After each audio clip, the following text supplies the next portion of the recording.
Hi all, എല്ലാവർക്കും നമസ്കാരം. So വളരെയധികം ഇമ്പോർട്ടൻ്റ് ആയിട്ട് ഒരുപാട് പേര് റിക്വസ്റ്റ് ചെയ്തിട്ടുള്ള ഒരു വീഡിയോ ആണ് നമ്മൾ ഇന്ന് ചെയ്യുന്നത്. അപ്പോൾ നമ്മൾ ഒരുപാട് PYQ പ്രീവിയസ് ഇയർ ക്വസ്റ്റ്യൻസ് ഒക്കെ വർക്കൗട്ട് ചെയ്യുമ്പോൾ റിപ്പീറ്റഡ്ലി കുറേ വെബ്സൈറ്റിനെ ആസ്പദമാക്കിയിട്ട് PSC പരീക്ഷകൾക്ക് ചോദിക്കുന്നുണ്ട് എന്നുള്ളത് നമുക്ക് മനസ്സിലായിട്ടുണ്ട്. അപ്പോൾ കുറേ പേര് അതൊന്ന് സ്പെസിഫിക് ആയിട്ട് ഏതൊക്കെ വെബ്സൈറ്റ് ആണ് നമ്മൾ ഏറ്റവും കൂടുതൽ ഫോക്കസ് ചെയ്യേണ്ടത്. ഇപ്പോൾ ജനറൽ PSCകൾക്ക് നമുക്ക് കോമൺ ആയിട്ട് വരുന്ന കുറച്ച് പോർഷൻസ് ഉണ്ട് അല്ലേ. ഇപ്പോൾ എക്കണോമിക്സ് ആയിക്കോട്ടെ, അതുപോലെ കേരള അഡ്മിനിസ്ട്രേഷൻ അല്ലെങ്കിൽ കറണ്ട് അഫയേഴ്സ്, ഇങ്ങനെയുള്ള ടോപ്പിക്കുകൾ നോക്കി PSC പരീക്ഷകൾക്ക് ഫേവറേറ്റ് ആയിട്ടുള്ള കുറച്ച് ഏറ്റവും ഇമ്പോർട്ടൻ്റ് ആയിട്ടുള്ള വെബ്സൈറ്റാണ് ഇന്നത്തെ ക്ലാസ്സിൽ നമ്മൾ ഡിസ്കസ് ചെയ്യുന്നത്. അപ്പം ഓരോ വെബ്സൈറ്റിൻ്റെയും വളരെ ഡീറ്റെയിലോട്ടല്ല നമ്മൾ പോകുന്നത്, ഏതൊക്കെയാണ് നിങ്ങൾ തീർച്ചയായിട്ടും നോക്കേണ്ടത് എന്നുള്ള ഫാക്ട്സ് ആണ് നമ്മളിന്ന് ചെക്ക് ചെയ്യാനായിട്ട് പോകുന്നത്. വളരെ ഇമ്പോർട്ടൻ്റ് ആയിട്ടുള്ള ഒരു ക്ലാസ്സാണ്. നിങ്ങളെല്ലാവർക്കും മാക്സിമം ഫ്രണ്ട്സിനൊക്കെ ഷെയർ ചെയ്ത് കൊടുക്കുക. അപ്പം നമുക്ക് ഒട്ടും വൈകിക്കണ്ട, ഡീറ്റെയിൽസിലോട്ട് കിടക്കാം. I'm Alisha and welcome to അലീസിക്സ് ബൈ അലീഷ. സോ നമുക്കറിയാം, കേരളത്തിൻ്റെ സ്കീംസ്, കേരള പദ്ധതികൾ ഓൾമോസ്റ്റ് എല്ലാ പരീക്ഷകൾക്കും ചോദിക്കാറുണ്ട്. ഈ കേരളത്തിൻ്റെ സ്കീംസിന് നമുക്ക് ഏറ്റവും ഇമ്പോർട്ടൻ്റ് ആയിട്ട് നോക്കേണ്ടതാണ് സോഷ്യൽ ജസ്റ്റിസ് ഡെവലപ്മെൻറ്റ് ഡിപ്പാർട്ട്മെൻറ്റിൻ്റെ പദ്ധതികൾ. മെയിനായിട്ട് കുറച്ച് ഡിപ്പാർട്ട്മെൻ്റ് ഉണ്ട്. സാമൂഹ്യ നീതി വകുപ്പ് അല്ലെങ്കിൽ സോഷ്യൽ ജസ്റ്റിസ് ഡിപ്പാർട്ട്മെൻ്റ് ഉണ്ട്. പിന്നെ അതിൽ നിന്ന് റീസെൻ്റായിട്ട് 2017 വിമൻ ആൻഡ് ചൈൽഡ് എന്ന് പറഞ്ഞിട്ട് വേർതിരിഞ്ഞ് സെപ്പറേറ്റ് വിമൻ ആൻഡ് ചൈൽഡിന് എക്സ്ട്രാ ഒരു കെയറും പ്രൊട്ടക്ഷനൊക്കെ വേണ്ടിയിട്ട് അതൊരു വേറൊരു ഡിപ്പാർട്ട്മെൻറ്റായിട്ട് ഉടലെടുത്തിട്ടുണ്ട്. അപ്പോൾ അതിൻ്റെ വെബ്സൈറ്റ്, ഇനി ഈ സോഷ്യൽ ജസ്റ്റിസ് ഡിപ്പാർട്ട്മെൻറ്റിൻ്റെ നേതൃത്വത്തിൽ തുടങ്ങിയിട്ടുള്ള സോഷ്യൽ സെക്യൂരിറ്റി മിഷൻ ഉണ്ട്, 2008 സാമൂഹ്യ സുരക്ഷാ മിഷൻ ഉണ്ട്. അപ്പോൾ അതിൻ്റെ വെബ്സൈറ്റ് ഉണ്ട്, അതിൻ്റെ പദ്ധതികൾ. ഇത്രയുമാണ് ഏറ്റവും ഇമ്പോർട്ടൻ്റ് ആയിട്ട് സ്കീംസിൻ്റെ ഭാഗത്തു നിന്ന് നമുക്ക് അറിഞ്ഞിരിക്കേണ്ട വെബ്സൈറ്റ്. അപ്പോൾ ഈ ഒരു ചോദ്യം തന്നെ നമുക്ക് നോക്കാം. ഏറ്റവും സിമ്പിളായിട്ടുള്ള ഒരു ചോദ്യമാണ് ഞാനിപ്പോൾ നിങ്ങൾക്കൊന്ന് കാണിച്ചു തരാൻ വേണ്ടിയിട്ട്. നമ്മൾ PYQ സീരീസൊക്കെ നിങ്ങൾ കണ്ടിട്ടുള്ളവരാണെങ്കിൽ നിങ്ങൾക്കറിയാം. അറിയാത്തവർക്ക് വേണ്ടി പറയാണ്, ഈ ഒരു ചോദ്യങ്ങളൊക്കെ ചോദിച്ചിരിക്കുന്നത് ഈ വെബ്സൈറ്റുകളിൽ നിന്നാണ്. മന്ദഹാസം പദ്ധതി ആരുമായിട്ടാണ് ബന്ധപ്പെട്ടിരിക്കുന്നത്? സമന്വയ പരിപാടി ഏത് വിഭാഗമാണ്? അഭയകിരണം പദ്ധതി, നിരാമയ ആരോഗ്യ ഇൻഷുറൻസ് സ്കീം. അപ്പോൾ നമുക്കിതിൽ ഓരോ വെബ്സൈറ്റായിട്ട് നമ്മളിപ്പോൾ പറഞ്ഞത് നമുക്ക് നോക്കാം. ആദ്യം നമ്മൾ പറഞ്ഞത് സോഷ്യൽ ജസ്റ്റിസ് ഡിപ്പാർട്ട്മെൻറ്റിൻ്റെ വെബ്സൈറ്റാണ്. ഇതാണ് സോഷ്യൽ ജസ്റ്റിസ് ഡിപ്പാർട്ട്മെൻറ്റിൻ്റെ ഒഫീഷ്യൽ വെബ്സൈറ്റ്. അപ്പോൾ ഇത് ഏതൊക്കെയാണ് ഇതിൻ്റെ ഇമ്പോർട്ടൻ്റ് ആയിട്ടുള്ള സൈറ്റ്സിൻ്റെ ലിങ്ക് നമ്മൾ ടെലഗ്രാം ചാനലിൽ നമ്മൾ ഈ ക്ലാസ്സിൻ്റെ PDF ഷെയർ ചെയ്യും. അപ്പോൾ നമുക്ക് തീർച്ചയായിട്ടും അതിൻ്റെ ഡീറ്റെയിൽസിലോട്ട് കടക്കാനായിട്ട് പറ്റും. ഇപ്പം ഞാൻ പറഞ്ഞ പോലെ ഓരോ സ്കീമിൻ്റെ എക്സ്പ്ലനേഷൻ നമ്മൾ ഈ വീഡിയോയിൽ കൊടുക്കുന്നില്ല. നമ്മൾ മറ്റൊരു വീഡിയോയിലൊക്കെ ചെയ്തിട്ടുണ്ട്. ഏതാണെന്നുള്ളതാണ് ഏറ്റവും ഇമ്പോർട്ടൻ്റ് ആയിട്ട് ഫോക്കസ് ചെയ്യേണ്ടത്. അപ്പോൾ ഇംഗ്ലീഷിൽ കംഫർട്ടബിൾ ആയിട്ടുള്ളവർക്ക് ഇംഗ്ലീഷിൽ നോക്കാം. അതല്ലാന്നുണ്ടെങ്കിൽ നമുക്ക് ഗൂഗിൾ ട്രാൻസ്ലേറ്റർ തന്നെ യൂസ് ചെയ്തിട്ട് മലയാളത്തിലായാലും ഇവിടെ നമുക്ക് വെബ്സൈറ്റുകൾ നമുക്ക് പരിശോധിക്കാനായിട്ട് പറ്റും. അപ്പോൾ സാമൂഹിക നീതി വകുപ്പിൻ്റെ കീഴിലുള്ള 4 ബെനിഫിഷ്യറീസ് ഉണ്ട്. ഏതൊക്കെയാണ് ഈ 4 ബെനിഫിഷ്യറീസ് എന്നുള്ളതും PSC പരീക്ഷകൾക്ക് മുന്നേ ചോദ്യമായിട്ട് ചോദിച്ചിട്ടുണ്ട്. അപ്പോൾ സ്കീംസ് മാത്രമല്ല, ഈ ഭാഗത്തുമായിട്ട് ഈ സൈറ്റുമായിട്ട് ബന്ധപ്പെട്ട ഒരുപാട് ക്വസ്റ്റ്യൻസ് എക്സാമുകളിൽ റിപ്പീറ്റഡ്ലി വരാറുണ്ട്.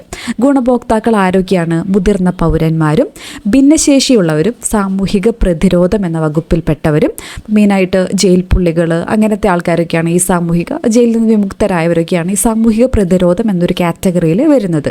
ട്രാൻസ്ജെൻഡറുകളൊക്കെയാണ്. മെയിനായിട്ട് 4 കാറ്റഗറിയിൽപ്പെട്ട ആൾക്കാരാണ് സാമൂഹിക നീതി വകുപ്പിന് താഴെയായിട്ട് വരുന്നത്. അപ്പോൾ ഇമ്പോർട്ടൻ്റ് ആയിട്ടുള്ള ഇവിടുത്തെ ചോദ്യം വിമൻ ആൻഡ് ചൈൽഡ് എന്നുള്ളത് ഒരു ഓപ്ഷനിലായിട്ട് തരും. നമ്മൾ പെട്ടെന്ന് കേൾക്കുമ്പം അവർ ഇതിൽ ഈ ഒരു സൈറ്റ് ഈ ഒരു ഡിപ്പാർട്ട്മെൻറ്റിൻ്റെ കീഴിലാണെന്നുള്ളത് ചിലർക്കെങ്കിലും തെറ്റിദ്ധരിക്കാം. പക്ഷേ അത് വിമൻ ആൻഡ് ചൈൽഡ് എന്ന് പറഞ്ഞിട്ട് എൻ്റയർലി ഡിഫറെൻ്റ് ആയിട്ടുള്ള വേറൊരു ഡിപ്പാർട്ട്മെൻറ്റ് ഇതിൽ നിന്ന് തന്നെ ഉടലെടുത്ത് സെപ്പറേറ്റഡ് ആയിട്ടുണ്ട്.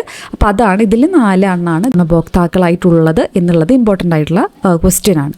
ഇനി ഓരോ മുതിർന്ന പൗരന്മാർ അത് നമ്മൾ ക്ലിക്ക് ചെയ്യുമ്പം അവർക്ക് കീഴിൽ ഏതൊക്കെ സ്കീംസ് ഉണ്ട്? ഇപ്പോൾ എൽഡർ ലൈൻ പദ്ധതി, വയോരക്ഷാ പദ്ധതി, അങ്ങനെ ഒരുപാട്, വയോമിത്രം പദ്ധതി, വയോ അമൃതം പദ്ധതി, മന്ദഹാസം പദ്ധതി നമ്മളിപ്പോൾ ചോദ്യത്തിൽ കണ്ടല്ലേ. അപ്പം അങ്ങനെയൊക്കെ നമുക്കിവിടെ കാണാനായിട്ട് പറ്റും. ഇവിടെ ഡിഫറെൻ്റ് ലേബിൾഡ്, നിങ്ങൾ ട്രാൻസ്ലേറ്റർ യൂസ് ചെയ്യുകയാണെങ്കിൽ മലയാളത്തിൽ നിങ്ങൾക്ക് ഇതിൻ്റെ ഓരോന്നിൻ്റെയും വളരെ ഡീറ്റെയിൽ ആയിട്ട് അറിയാനായിട്ട് പറ്റും. അപ്പോൾ ഇതാണ് ഇമ്പോർട്ടൻ്റ് ആയിട്ടുള്ള ഒരു സൈറ്റ് എന്ന് പറയുന്നത്. അപ്പോൾ ഇതാണ് സോഷ്യൽ ജസ്റ്റിസ് ഡിപ്പാർട്ട്മെൻറ്റ് എന്ന് പറയുന്നത്. ഇപ്പോൾ സാമൂഹ്യ നീതി വകുപ്പ് ഏത് വർഷത്തിലാണെന്നുള്ളത് മുൻവർഷ ചോദ്യമാണ്, നമുക്കിവിടെ കാണാനായിട്ട് പറ്റും. ക്ഷേമരാഷ്ട്രം എന്ന സങ്കല്പത്തെ അടിസ്ഥാനമാക്കി 1975 സെപ്റ്റംബർ 9 മുതലാണ് സംസ്ഥാനത്ത് സാമൂഹ്യനീതി വകുപ്പ് പ്രവർത്തനം ആരംഭിച്ചത്. വയോജനങ്ങൾ, അംഗപരിമിതർ, ട്രാൻസ്ജെൻഡർ വ്യക്തികൾ, മുൻ തടവുകാർ തുടങ്ങിയവർക്ക് വേണ്ടിയിട്ടുള്ള സേവനങ്ങളൊക്കെയാണ് വകുപ്പിനു കീഴിൽ വരുന്നത്. ഇനി ഞാൻ നിങ്ങൾക്ക് പരിചയപ്പെടുത്താനായിട്ട് പോകുന്നത് ഒരു PSC ഉദ്യോഗാർത്ഥിക്ക് ഏറ്റവും കൂടുതൽ ഹെൽപ്പ് ചെയ്യാൻ പോകുന്ന ബുക്കുകളിൽ ഒന്നാണ്. അപ്പോൾ ഇത് ഞാൻ പറയുമ്പോൾ കുറേ ബുക്കുകൾ ഞാൻ പരിചയപ്പെടുത്താറുണ്ടെങ്കിലും ഒരു മസ്റ്റ് ഹാവ് എന്ന് ഞാൻ അധികം പുസ്തകത്തെ പറ്റിയിട്ട് പറയാറില്ല. അപ്പം ഇതെന്ന് പറഞ്ഞിട്ടുണ്ടെങ്കിൽ ഒരു PSC ഉദ്യോഗാർത്ഥിക്ക് നിങ്ങൾ ഏത് പരീക്ഷയ്ക്ക് പഠിക്കുന്നവരായിക്കോട്ടെ, നമ്മൾ എപ്പോഴും പറയുന്നതാണ് PSCയുടെ തന്നെ പ്രീവിയസ് ഇയർ ക്വസ്റ്റ്യൻസ് വർക്കൗട്ട് ചെയ്യണം എന്നുള്ളത്. അതിനെ നമുക്കൊന്ന് ക്രോഡീകരിച്ച് ഓരോ ടോപ്പിക് വൈസ് ആയിട്ട്, അതുപോലെ തന്നെ ഏതൊക്കെ ക്വസ്റ്റ്യൻ പേപ്പറുകളിലാണ് ആ ക്വസ്റ്റ്യൻസ് വന്നിട്ടുള്ളത് എന്നൊക്കെ ഒന്ന് ഓർഡർ ആക്കി നമ്മുടെ കയ്യിലൊരു ബുക്കായിട്ട് കിട്ടിയാൽ അത് കൊള്ളാമെന്ന് നിങ്ങൾക്ക് പലർക്ക് തോന്നിയിട്ടുണ്ടാവും. എനിക്കും തോന്നിയിട്ടുണ്ട്, നിങ്ങൾക്ക് പലർക്കും തോന്നിയിട്ടുണ്ടാവും. എസ്പെഷ്യലി നമ്മുടെ ചാനലിൽ PYQ ഒത്തിരി ഡിസ്കസ് ചെയ്യാറുള്ളതുമാണ്. അപ്പോൾ പ്രീവിയസ് ഇയർ ക്വസ്റ്റ്യൻസിൻ്റെ വർക്കൗട്ട് ചെയ്യണതിൻ്റെ ഇമ്പോർട്ടൻസ് വളരെ അധികമാണ്. പിന്നെയും ഞാൻ എടുത്ത് പറയേണ്ട കാര്യമില്ല. നമ്മൾ മുന്നേ നമ്മുടെ ചെയ്തിട്ടുള്ള വീഡിയോസ്, അതിന് താഴെയുള്ള കമൻസ് ഒക്കെ നിങ്ങൾക്ക് വായിക്കുകയാണെങ്കിൽ നിങ്ങൾക്ക് അതിൻ്റെ റിലവൻസ് മനസ്സിലാവും. അപ്പം PSC പുതിയതായിട്ട് പഠിക്കുന്ന ആൾക്കാരുണ്ടായിരിക്കാം, പഠിച്ചിട്ട് കുറച്ചായിട്ടുള്ള ആൾക്കാരുണ്ടായിരിക്കാം. പുതിയതായിട്ട് വരുന്ന ആൾക്കാർക്ക് എങ്ങനെയാണ് ക്വസ്റ്റ്യൻസ് വരുന്നത്, ഇതിൻ്റെ പാറ്റേൺ എങ്ങനെയാണ്, അപ്പോൾ ഒരു സബ്ജക്റ്റ് എടുത്തു എങ്ങനെയാണ് ഒരു ഐഡിയ കിട്ടുന്നില്ലല്ലോ, അങ്ങനെയുള്ളവർക്ക് ഈ ഒരു പുസ്തകം തീർച്ചയായിട്ടും ഉപകാരപ്പെടും. ഇനി കുറേ കാലമായിട്ട് എക്സാം ഈ കട്ട് ഓഫിലൊക്കെ നിന്ന് കളിക്കുന്ന കുറേ ആൾക്കാരുണ്ട് അല്ലേ. കട്ട് ഓഫ് കടക്കാൻ പറ്റുന്നില്ല, പ്രിലിംസ് പാസ്സാവുന്നുണ്ട്, മെയിൻസ് ക്ലിയർ ആവുന്നില്ല, അല്ലെങ്കിൽ ചെറിയ മാർക്കുകൾക്ക് കട്ട് ഓഫ് ക്ലിയർ ആവുന്നില്ല. ഇങ്ങനെയുള്ളവർക്കായാലും അതെന്തിൻ്റെ കുറവ് കൊണ്ടാണ്? PSCയുടെ പ്രീവിയസ് ഇയർ ക്വസ്റ്റ്യൻസ് വർക്കൗട്ട് ചെയ്യാത്ത കുറവ് കൊണ്ടാണ്. ഇങ്ങനെയുള്ള എല്ലാ പ്രശ്നങ്ങൾക്കും ഒരു സൊല്യൂഷനാണ് ഈ PSC PYQ ടോപ്പിക് വൈസ് എന്നുള്ള ബുക്ക്.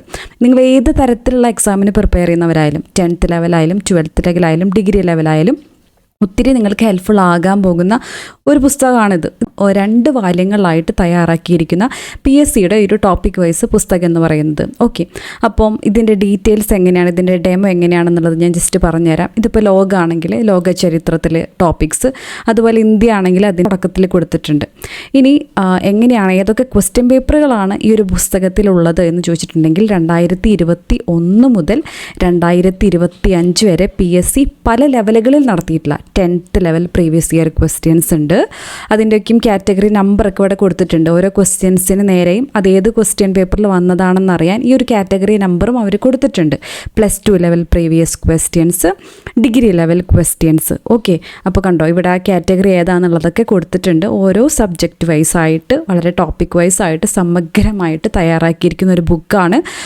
ഞാൻ പറയുകയാണെങ്കിൽ ഒരു റാങ്ക് ഫയൽ നിങ്ങളുടെ കയ്യിലുള്ളതിനേക്കാൾ നിങ്ങൾക്ക് ആവശ്യമാണെങ്കിൽ PSCയുടെ ഒരു PYQ ഏത് സോഴ്സും ആയിക്കോട്ടെ, ഇങ്ങനെ ഒരു ബുക്ക് നിങ്ങളുടെ കയ്യിലുണ്ടെങ്കിൽ തീർച്ചയായിട്ടും നിങ്ങൾക്കത് ഉപകാരം മാത്രമേ ഉണ്ടാവുള്ളൂ. അത് ക്വസ്റ്റ്യൻസ് പ്രാക്ടീസ് ചെയ്താൽ വളരെയധികം ഉപകാരപ്പെടും. സോ അത്തരത്തിൽ ഉപകാരപ്പെടുന്നൊരു ബുക്കാണ്. നിങ്ങൾക്ക് ഓൾറെഡി കുറേ പേർക്ക് ചിലപ്പോൾ ഇത് വാങ്ങിച്ചിട്ടുണ്ടായിരിക്കാം. അങ്ങനെ അറിയാത്തവർക്ക് വേണ്ടിയിട്ടാണ് ഞാനിത് പറയുന്നത്. അത്രയും വേർത്തായിട്ട് തോന്നിയത് കൊണ്ടാണ് വീഡിയോയിൽ പറയണമെന്ന് തോന്നിയിട്ടാണ് ഞാനിത് പറയുന്നത്. ഓക്കെ, സോ ഈ ഒരു പുസ്തകം നിങ്ങൾക്ക് വാങ്ങിക്കാൻ താല്പര്യമുണ്ടെങ്കിൽ തീർച്ചയായിട്ടും നിങ്ങൾ വൊക്കാബ്സ്പീഡിയയുടെ ഒഫീഷ്യൽ പബ്ലിക്കേഷൻസ് നിങ്ങൾക്ക് വാങ്ങിക്കാനായിട്ട് പറ്റും. www.vocabspediapublications.com എന്നുള്ള ഒഫീഷ്യൽ വെബ്സൈറ്റ് വഴിയോ, ഞാൻ ഈ വെബ്സൈറ്റിൻ്റെ ഡീറ്റെയിൽസ് നമ്മുടെ താഴെ കൊടുത്തേക്കാം. ഇവിടെ നമുക്ക് കാണാമല്ലോ vocabspediapublication.com ഇത് വഴിയോ അല്ലെങ്കിൽ ഈ കാണുന്ന വാട്സാപ്പ് നമ്പർ വഴിയോ ഒക്കെ നിങ്ങൾക്കിത് പർച്ചേസ് ചെയ്യാവുന്നതാണ്. ഓൺലൈനായിട്ട് വാങ്ങിക്കുകയാണെങ്കിൽ 1199 രൂപയാണ് ഇതിൻ്റെ നിലവിലെ ഓഫർ പ്രൈസ്. 1499 രൂപയാണ് MRP. നിലവിലെ ഓഫർ പ്രൈസ് 1199 രൂപയാണ്. ഇനി അതല്ല, തിരുവനന്തപുരം ഉള്ളവർക്ക് നേരിട്ട് പോയിട്ട് വാങ്ങിക്കണമെങ്കിൽ നീതി ലോ ഹൗസിൽ ഗൂഗിൾ മാപ്പിൽ ചുമ്മാ അടിച്ചു കൊടുത്താൽ മതി. നീതി ലോ ഹൗസിൽ ഇത് അവൈലബിൾ ആണ്. ഇനി കൊല്ലം പത്തനാപുരം ഓഫീസിൽ അവിടെ ഉണ്ടെങ്കിൽ വൊക്കാബ്സ്പീഡിയയുടെ ഓഫീസുകളിലും ഇത് അവൈലബിൾ ആയിട്ടുണ്ട്. അവിടെയാണെങ്കിൽ 100 രൂപ കുറവുണ്ട്. 1099 രൂപയാണ് വൊക്കാബ്സ്പീഡിയയുടെ കൊല്ലം പത്തനാപുരം ഓഫീസിൽ. ഓക്കെ, അപ്പോൾ ഇത്രയുമാണ്. അപ്പോൾ നിങ്ങൾക്ക് തീർച്ചയായിട്ടും ഉപകാരപ്പെടുന്നൊരു പുസ്തകമാണ്. ബുക്ക് ഓൾറെഡി വാങ്ങിച്ചിട്ടുള്ളവരാണെങ്കിൽ നിങ്ങളതിൻ്റെ അഭിപ്രായങ്ങൾ തീർച്ചയായിട്ടും താഴെ കമൻറ്റ് ചെയ്യാനും മറക്കരുത്.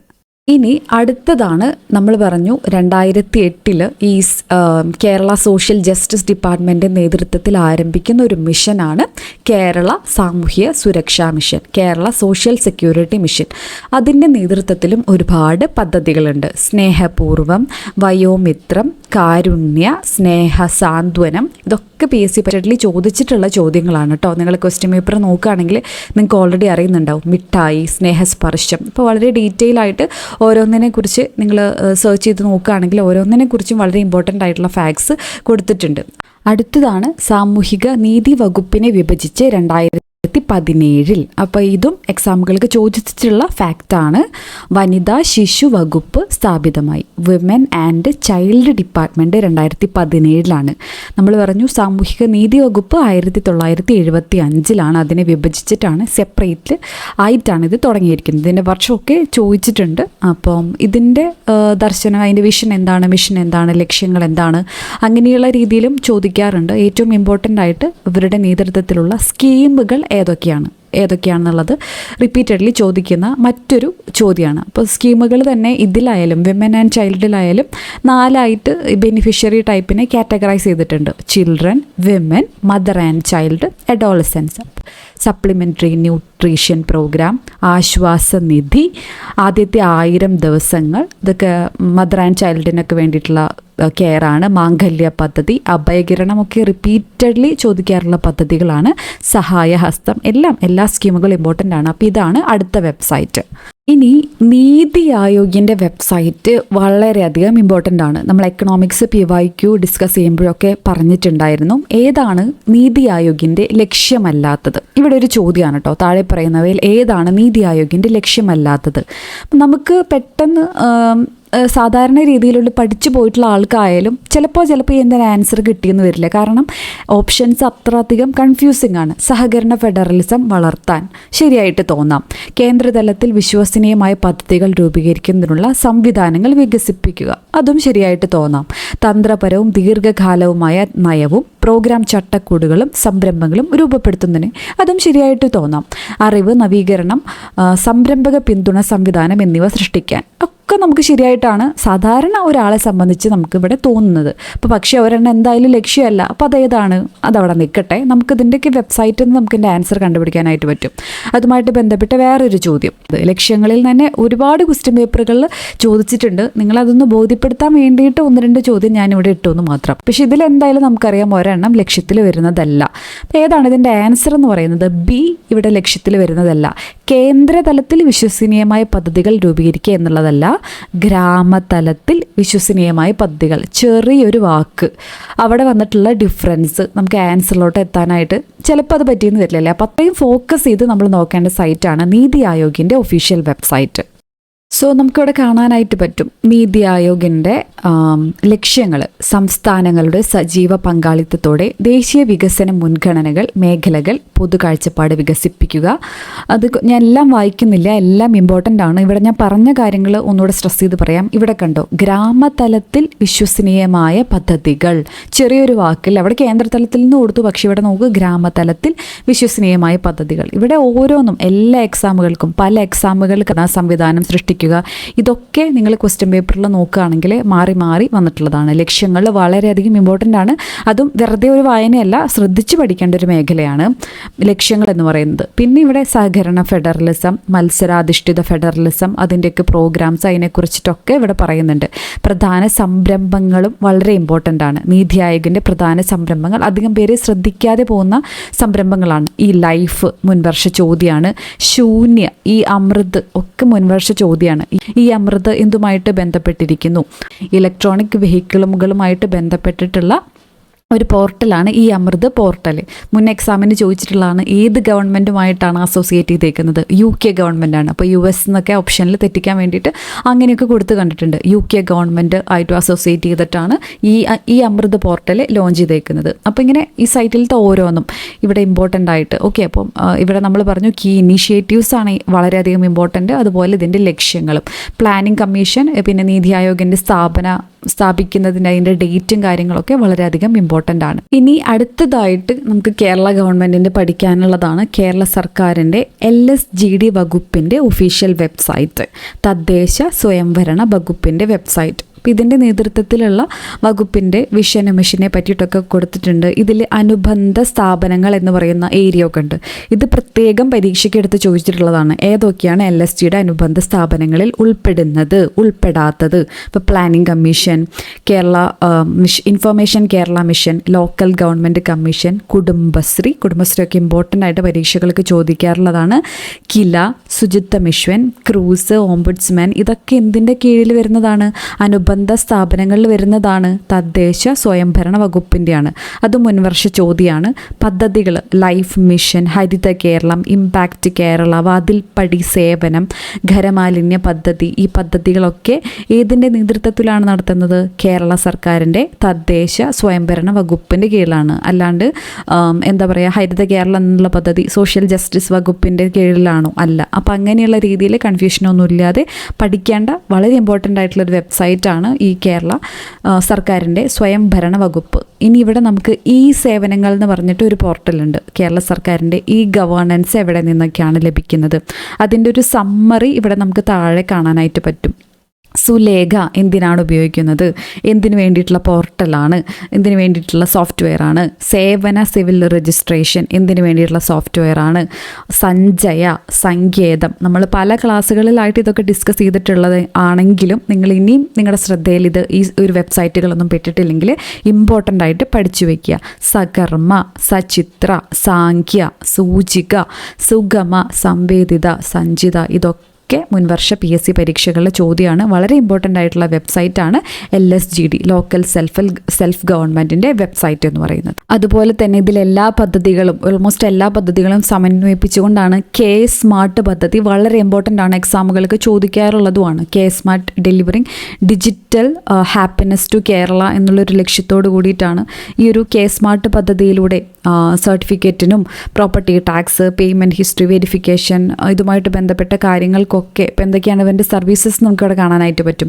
Birth registration, marriage registration, death registration, building permit, ഇതിനൊക്കെ വേണ്ടി സെപ്പറേറ്റ് സോഫ്റ്റ്വെയർ ഉണ്ടായിരുന്നു. അപ്പോൾ ഇതെല്ലാം കൂടെ സംയോജിപ്പിച്ചുകൊണ്ടുള്ള ഒരു കേരളം സ്മാർട്ടാകുന്നൊരു പദ്ധതിയാണ് സ്മാർട്ട് പദ്ധതി. അപ്പോൾ ഇതിൻ്റെ നേതൃത്വത്തിൽ ആരാണ് എന്നുള്ളതൊക്കെ ചോദിച്ചിട്ടുണ്ട്. ഇതിൻ്റെ ഹിസ്റ്ററി എന്നാണ് ഇത് തുടങ്ങിയത് എന്നുള്ളതൊക്കെ പരീക്ഷകൾക്ക് ചോദിക്കാറുണ്ട്. സ്മാർട്ടിൻ്റെ full form Kerala solutions for managing administrative reformation and transformation.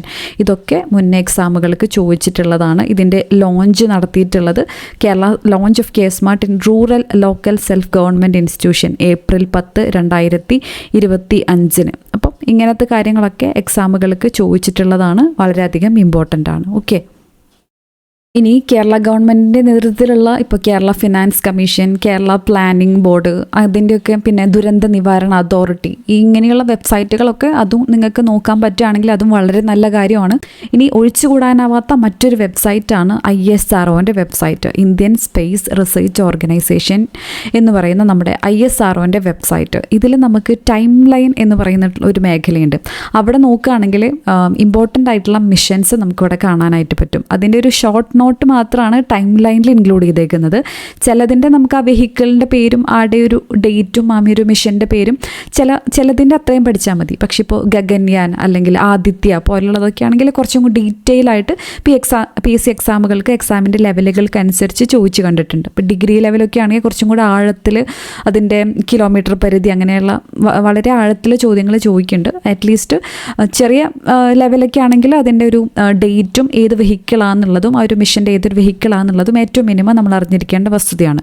ഇത് ക്ലിക്ക് ചെയ്ത് പോവുകയാണെങ്കിൽ അതിൻ്റെ ഡീറ്റെയിൽസിലോട്ട് നമുക്ക് പോകാനായിട്ട് പറ്റും. ഓക്കെ, അപ്പോൾ ISRO ടൈം ലൈൻ എന്ന് ജസ്റ്റ് ഗൂഗിൾ സെർച്ച് ചെയ്താൽ കിട്ടും. ഞാനിതിൻ്റെ ലിങ്ക് ഷെയർ ചെയ്യാം, വെബ്സൈറ്റുകളുടെ ലിങ്ക്. ഓക്കെ, അപ്പോൾ ഏതൊക്കെയാണ് ഇമ്പോർട്ടൻ്റ് ആയിട്ടുള്ള 2024 മിഷൻസ്, 2023 മിഷൻസ് വരെയൊക്കെയാണ് നമ്മളിപ്പോൾ നോക്കേണ്ടത്. അതിലും പുറകിലോട്ട് അങ്ങനെ ചോദിച്ച് കണ്ടിട്ടില്ല. അൺലെസ് അത് അത്രയും ഇമ്പോർട്ടൻ്റ് ആണെങ്കിലൊക്കെ ചോദിക്കും. ഇപ്പോൾ ചന്ദ്രയാൻ 1, ചന്ദ്രയാൻ 2 അതൊക്കെ ചോദിക്കും. അതല്ലെങ്കിൽ നമ്മൾ നോർമൽ മിഷൻസ് അതിൻ്റെ പുറകിലോട്ട് നോക്കേണ്ട കാര്യമില്ല. ഇനി നമ്മൾ അറിഞ്ഞിരിക്കേണ്ട മറ്റ് ഇമ്പോർട്ടൻ്റ് ആയിട്ടുള്ള നമ്മൾ ഇന്നത്തെ ക്ലാസ്സിൽ ഡിസ്കസ് ചെയ്യുന്ന ലാസ്റ്റ് ഇമ്പോർട്ടൻ്റ് ആയിട്ടുള്ള വെബ്സൈറ്റാണ് ഇലക്ഷൻ കമ്മീഷൻ ഓഫ് ഇന്ത്യ എന്ന് പറയുന്നത്. ഇപ്പോൾ 2024 ലോക്സഭ ഇലക്ഷൻ നടന്നിട്ടുള്ള പശ്ചാത്തലത്തിലും വളരെയധികം റിലവൻ്റ് ആണ്. അതല്ലെങ്കിലും ഈ ഭാഗത്തുനിന്ന് ചോദ്യങ്ങൾ ചോദിക്കാറുണ്ട്.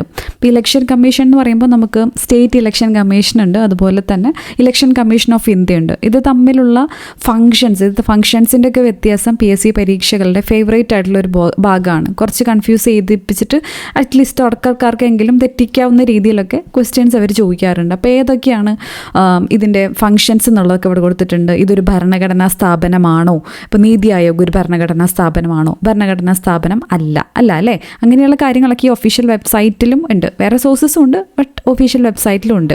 അപ്പോൾ ഇവിടെ ഇലക്ഷൻ കമ്മീഷൻ്റെ പ്രത്യേകത എന്ന് പറയുമ്പോൾ അതൊരു ഭരണഘടനാ സ്ഥാപനമാണ്. ഓക്കെ, അപ്പോൾ അതിനെക്കുറിച്ചിട്ടൊക്കെ ഇവിടെ കൊടുത്തിട്ടുണ്ട്. അതിൻ്റെ ഹിസ്റ്ററി എന്താണെന്നുള്ളതൊക്കെ ഇവിടെ കൊടുത്തിട്ടുണ്ട്. പ്രഥമ ലക്ഷ്യം എന്തൊക്കെയാണ്? ഇന്ത്യയിലെ കേന്ദ്ര സംസ്ഥാന തിരഞ്ഞെടുപ്പ് പ്രക്രിയകൾ കൈകാര്യം ചെയ്യുന്നതിന്. ഇപ്പോൾ സംസ്ഥാന തിരഞ്ഞെടുപ്പായാലും കൈകാര്യം ചെയ്യുന്നതിന് ഉത്തരവാദിത്തമുള്ളത് ഏതാണ്? സ്വയംഭരണ വേർഡൊക്കെ സ്പെസിഫൈ ചെയ്തിട്ടാണ് ചോദിക്കാറുണ്ട്. ഭരണഘടനാ അതോറിറ്റിയാണ് ഇന്ത്യൻ തിരഞ്ഞെടുപ്പ് കമ്മീഷൻ. അപ്പോൾ സംസ്ഥാന തിരഞ്ഞെടുപ്പ് കമ്മീഷൻ എന്ന് പറയുമ്പോൾ മെയിനായിട്ട് തദ്ദേശ സ്വയംഭരണ സ്ഥാപനങ്ങളിലേക്കുള്ള തിരഞ്ഞെടുപ്പിനാണ് പ്രധാനമായിട്ടും സംസ്ഥാന തിരഞ്ഞെടുപ്പ് കമ്മീഷൻ്റെ നേതൃത്വത്തിൽ തിരഞ്ഞെടുപ്പ് നടത്താറുള്ളത്. അപ്പോൾ ആ ഒരു വ്യത്യാസം അറിഞ്ഞിരിക്കണം.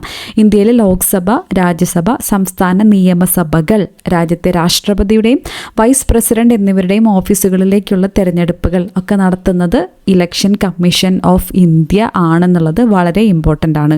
ബേസിക്സ് ആണെങ്കിലും ചിലർക്കെങ്കിലും അറിയണ്ടാവില്ല. അതുകൊണ്ടാണ് ഒന്നും കൂടെ സ്ട്രെസ് ചെയ്തിട്ട് പറയുന്നത്. ജ്ഞാനേഷ് കുമാറാണ് മുഖ്യ ഇലക്ഷൻ കമ്മീഷണർ.